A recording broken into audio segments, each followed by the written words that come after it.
Because failure is where you learn, right? So fail fast, fail quickly, and then rebound and make iteration and the iteration of each type of game concept, make the iteration of that easy and cheap. Don't lambast and fire people because a prototype didn't work. Welcome to the My Future Business Show, where we get you in front of your best audience and keep you there. Not only are we interviewing the biggest names in business to help you become even more successful, we're inviting you to book your spot on the show to help you grow your business. So at the end of the call, make sure you fill in the interview application form at myfuturebusiness.com/interviews. Hi and welcome to the My Future Business Show. Today I have a wonderful treat in store. I have award-winning author with me, VijayLakshman of Mythborn fame with me on the line. How are you, Vijay?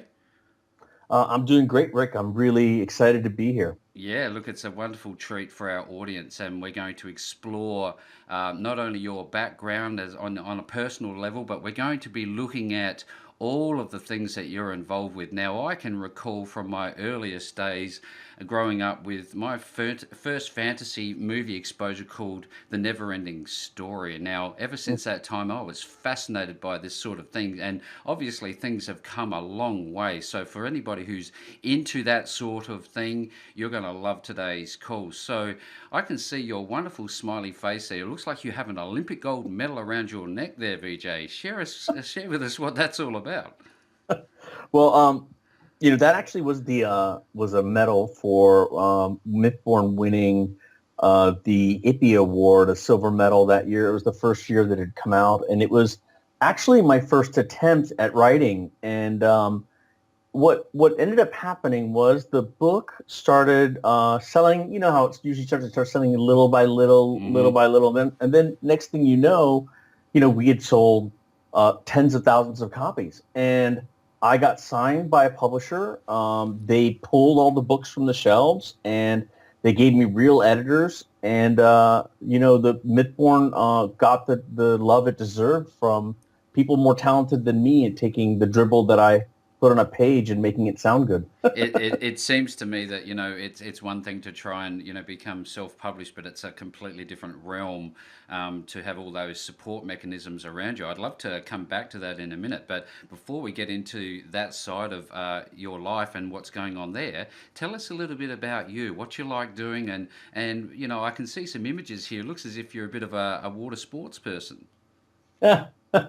I've always been pretty athletic. I started training in full contact karate when I was 10 years old. Fantastic. And I trained for 35 years. And it is just more a part of my life than anything else. And of course, anytime I can throw myself into water, I do. I wouldn't say I'm the best swimmer, but water seems to be kind to me. Yeah, no, I'm not a great swimmer neither, but I like you, I do love to, have a dip now and then, especially in the middle of summer. So where are you based, Vijay? In Washington, D.C. on the East Coast. So not a lot of swimming here. No, I wouldn't think so. That picture you saw was when I was living in L.A., and I lived there for 9 years. Actually, that picture might be when I was in Costa Rica. Oh, fantastic. Very nice, very nice. So I guess with this exposure that you have, you would do a fair bit of traveling? Well, actually, very early in my life, my father got this travel bug in him, and we would do a lot of traveling. In fact, although my parents at the time were based in Bangkok, Thailand, I was born in Ottawa, Canada, because my dad decided to visit Canada when my mom was 8.5 months old. I mean 8.5 months pregnant. Sorry. And so that's a selection of time there, isn't it? 8.5 months pregnant. Yes, I know. And think about this. I thought for a long time he was just crazy and taking my mom on this dangerous trip and all that. But then I realized, this is only like maybe a year ago, I realized Canada has universal medicine. Universal medicine. Like they have universal health care, right, where everybody gets taken care of, whereas Thailand does not. Had I been born in Thailand, there's a much better chance I may have been miscarried. I may have had some problems, in the birthing itself. So maybe my dad was being very smart to just be in Canada from 8.5 months to whenever I was born. There's some method in his madness, maybe. Maybe. I'd love to explore so many different places with your background here. I noticed that I'm a bit of a gamer. I like games. That's my downtime. I love the fantasy movies. I love reading amazing books, of which you have a great series of most of these things. Now, just help the audience understand the process of going from being that early author through to where you are now, and what's actually happening. Yeah, so I actually was on my way to medical school, but one of the things that I think every kid is blessed with is a healthy amount of laziness. And and, and I had taken a summer to get a summer job between college and medical school, and I got a job at a video game company. And just because I knew how much I needed to earn, they had offered me some slow pittance of a salary Hmm. to help them. And I said I'll take even less than that because I didn't expect to stay. I said, but all I want is a higher title. So they gave me this title, executive producer, and they gave me even less than pittance, right? But um, but then the game I worked on for them got game of the year, and next thing I knew, I had huge offers and everything, and I kept deferring medical school because working on games is much more fun. Oh yeah. And so that's how my gaming career started, and I was very very lucky, very lucky. So is that ongoing, or are you doing multiple things at the moment? Yeah, so I've been in games steadily. A few years ago, I semi-retired from that because at some point in my life, I think someone had told me during one of these interviews that they calculated that I had taken 35 million kids and ruined them with the games I created. And I got this sudden like horrible sense that I was like destined for horrible karma, and so I took a time off to really focus on education technology and ed tech. I spent a lot of time, as an entrepreneur raising money and working with companies that were trying to make a difference in education. Hmm. And I wanted to apply the things we learn in video games development, and how we get kids to want to play a game over and over again. How can we use that to get kids to learn? Yeah, that's fantastic. I mean, yeah, I can spend just endless hours, if not days, in front of a game console or a PC, and it whittles away. So if you're in this mode of actually trying to add some value to through education for children, that can't be a bad thing, can it? No, and what's interesting, and most people don't know this, but there are so many ways in which we keep people excited about playing a game. What you talked about, wanting to keep playing a game. If you think about it, if we have pick any three people at random who play the same game, they're all going to play at different skill levels, and Mm. so we as a game designer, we can't decide the game is going to be, this difficult because it might be too easy for somebody or it might be too hard for somebody else. So what we actually do is we create sort of an optimal challenge line, and then we tune the game so that based on how you're sort of performing, we either cycle the difficulty down a little bit or we move it up a little bit across that optimal challenge line. Hmm. And what we found is that every time a player goes from too easy to more difficult, and then from more difficult to more easy, they actually feel a sense of accomplishment every time because they feel like they overcame something. When in fact, all they're really doing is, sort of their performance is creating that sense of, attachment to the game and a sense of accomplishment.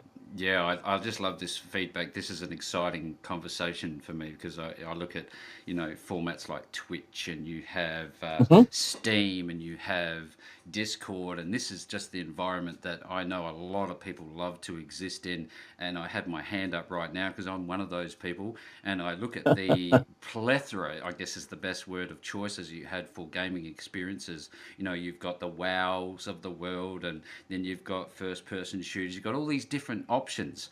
What with your authorship are you still responsible for bringing that place in your mind that you've created into new games? What's your role there? Well, what's going on now is after I worked on the educational technology stuff, Hmm. one of my friends and partners ended up having an amazing exit out of one of his companies. And he and I had always been talking about working together. And so what we did was we created Mythborn Media and Dawn's Light LLC. Yep.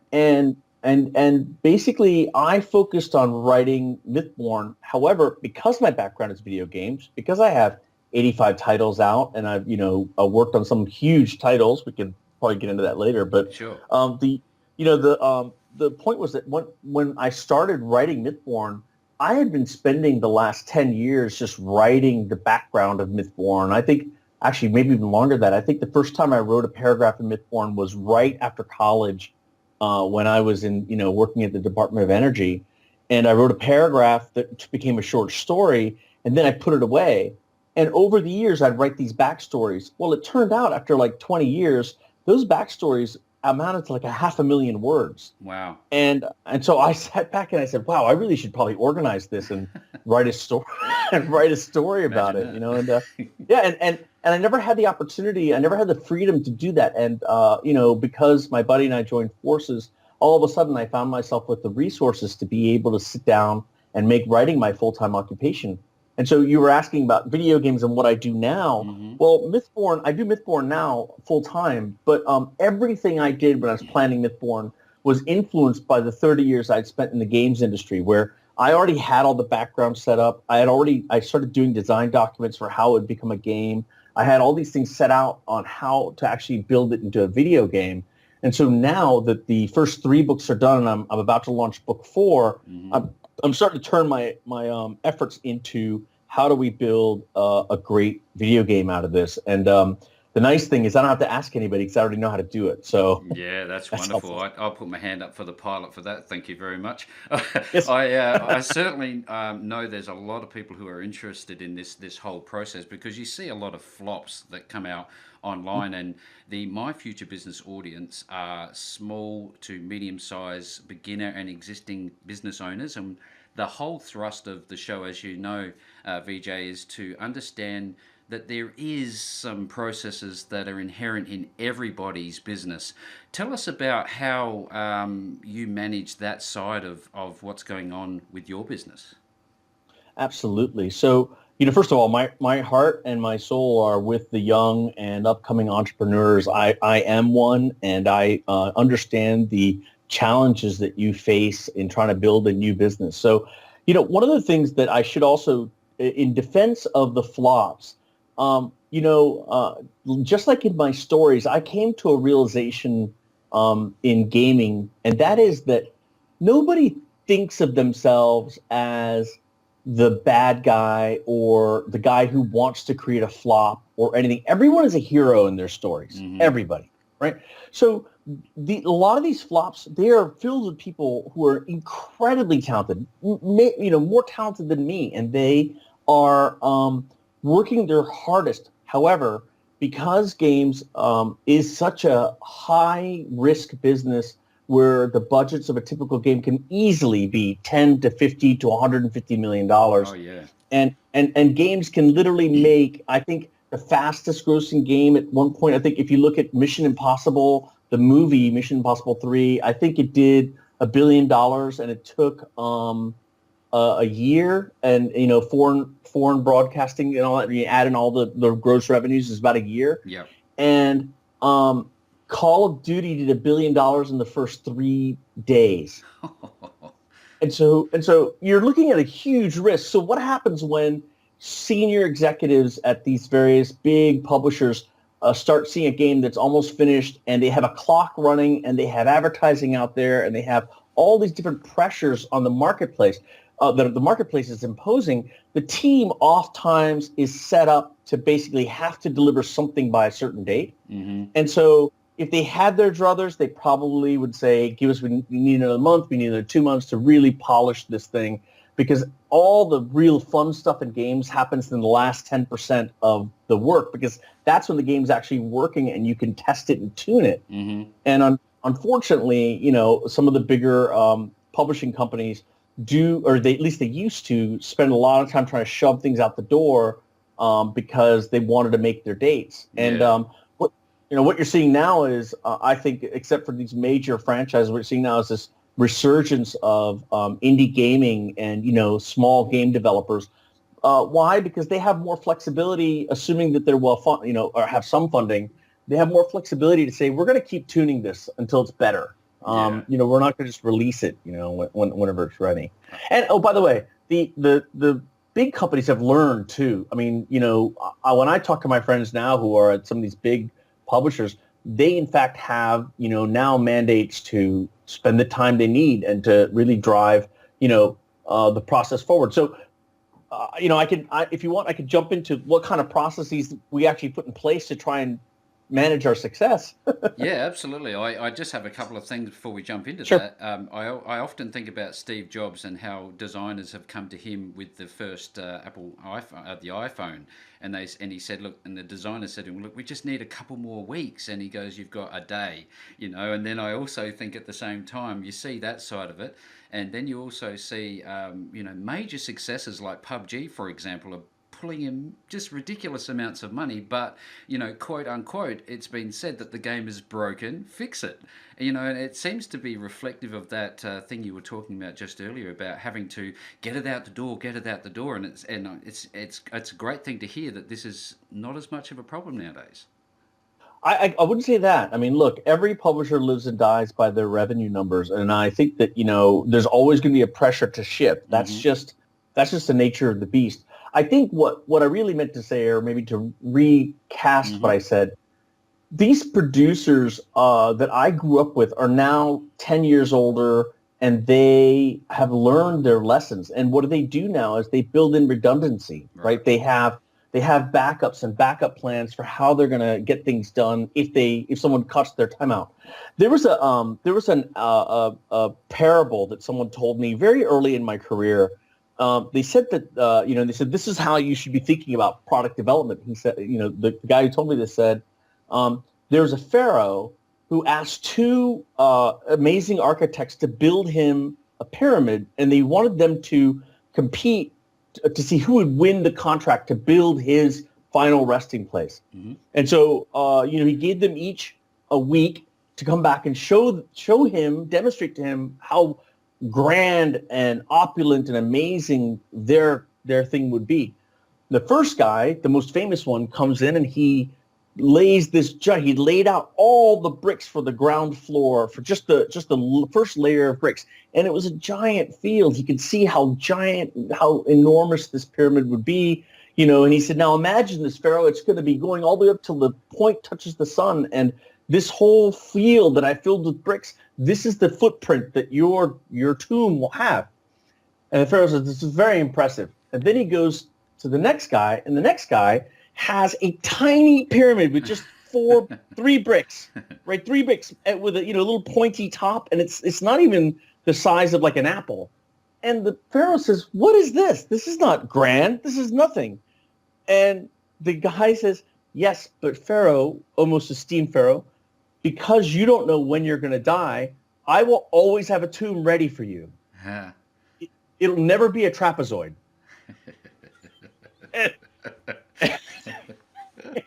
And so, look, I mean, that is a great analogy for games development. We try and always have builds that are ready that, we learned from the hard way that you need to be ready to ship, and you can't count that you're going to get all the time you think you're going to get. You may not. And what you don't want to do is launch with a trapezoid, right? Yeah. Even if your pyramid's not as big, it's still a pyramid. Yeah. know? And I think, I think for the most part, the gaming society as a whole, globally, is very forgiving. I think, for me personally, I look at just the technicalities that you must have to endure, I guess.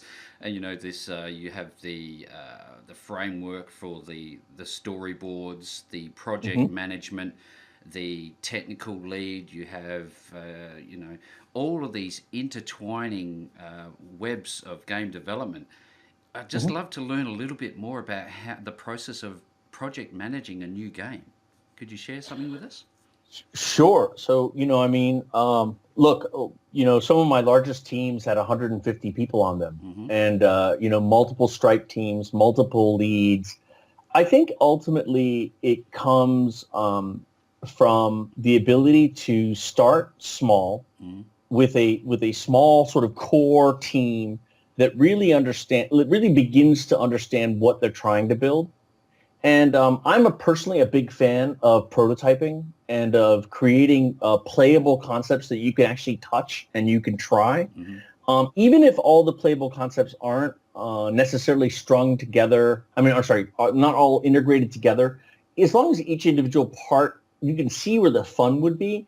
I feel like that kind of early concept-driven prototyping and playable demos are a great way to understand what it is that you're trying to build. Because oftentimes when we would start building a product, the rush would be to hire the team and to get going. And time and again, what we found was if you keep your team small longer, you can get more work done, you can be more productive, and you can get more like real data on what's fun and what you thought would be fun, but it turns out it's not so much fun. And then you don't grab, then you start adding your 50s and hundreds of people who are going to obviously significantly increase your burn rate and create your capital expenditures are going to go way up. Yeah. So why not wait to do that until you know what it is you're going to build?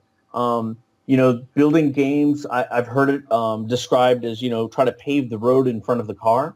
Yeah. And you don't want to, you generally don't want to do that. And I think a lot of the new methodologies, the agile methodology and others, are designed around trying to give people an opportunity to prototype, to fail fast and fail quickly, because failure is where you learn, right? So fail fast, fail quickly, and then rebound and make iteration and the iteration of each type of game concept, make the iteration of that easy and cheap. Don't lambast and fire people because a prototype didn't work.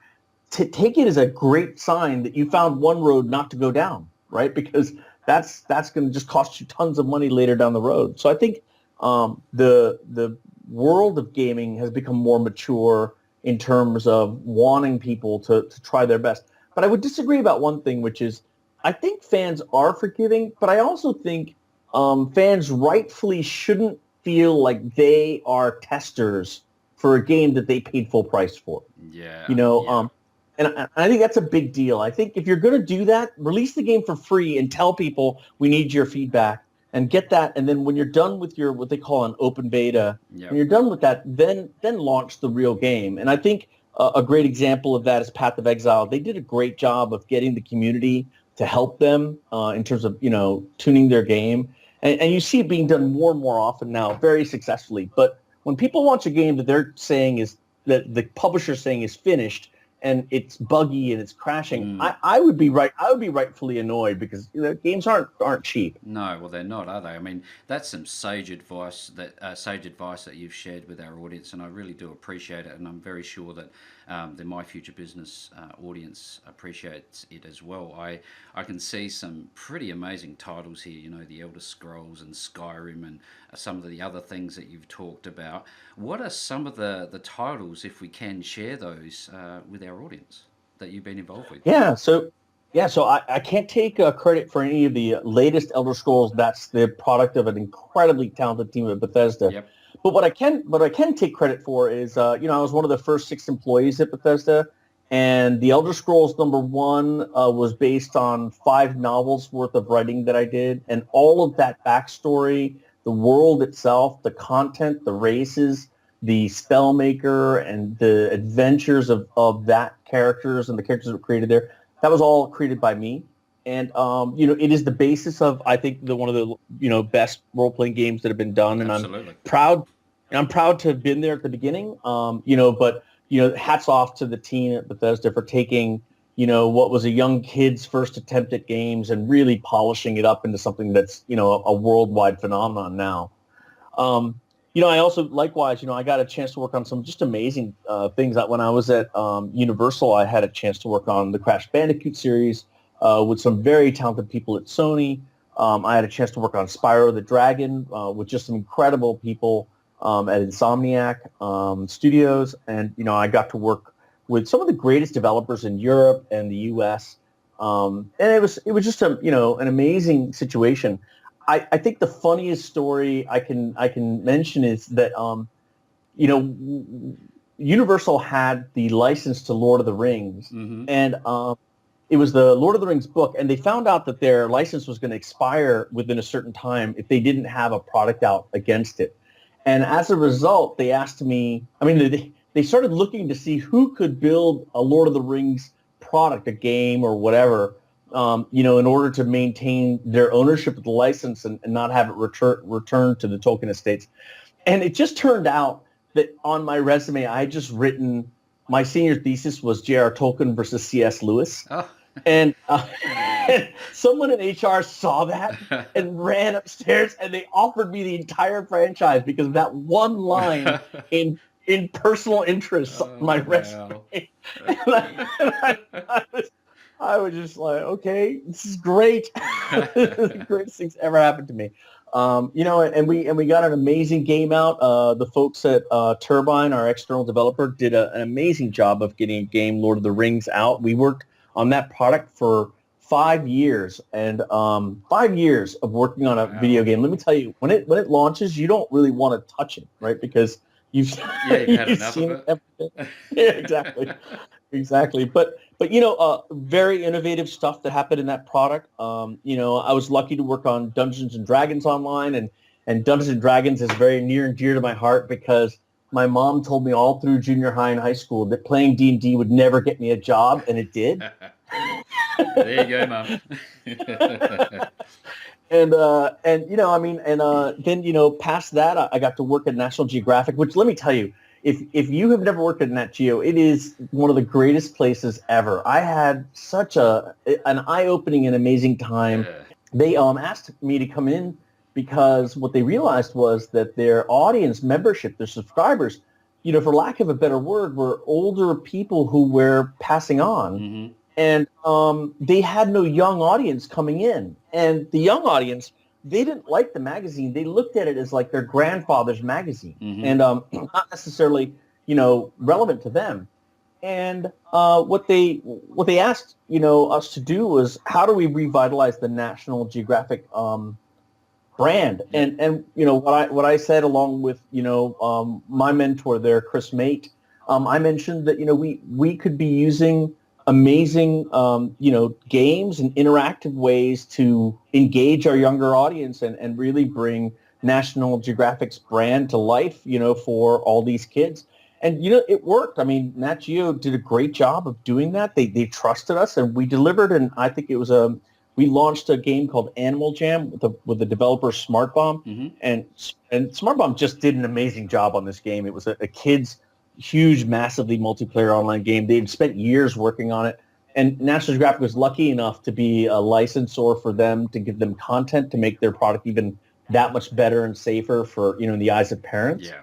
And and that's what really got me actually into like kids products. I realized for the first time I was doing a game with Animal Jam that actually was making a positive impact on kids and not just sucking their brains away. Yeah. TV.